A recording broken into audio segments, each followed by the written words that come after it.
आज या ठिकाणी मराठा क्रांती मोर्चातर्फे उपोषणात बसलेले मराठा समाजाचे ज्येष्ठ अभ्यासक माननीय राजेंद्र दाते पाटील हे मागच्या 10 दिवसापासून उपोषणाला बसलेले आहेत। मराठा समाजाच्या विविध मागण्यासाठी ते 10 दिवसापासून या ठिकाणी ठाण मांडून बसलेले आहेत। आज त्यांची तब्येत खूप खराब झालेली आहे, त्यामुळं त्यांच्यावर प्रेम करणारे, मराठा समाजावर प्रेम करणारे सर्व जाती धर्माचे लोक, सर्व पक्षाचे नेते या ठिकाणी येऊन विभागीय आयुक्त यांची भेट घेतली, त्यांना निवेदन दिलं आणि सर्वांनी सांगितलं त्यांना की गरीब मराठा समाजाच्या मागण्या या सरकारनं लवकरात लवकर मंजूर कराव्या।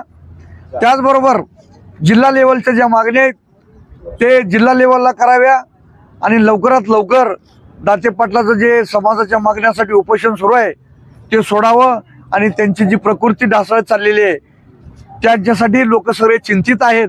त्यामुळे त्या सरकारला आम्ही सगळे विनंती करतोय की दाते पाटलाचं उपोषण तात्काळ थांबवावं।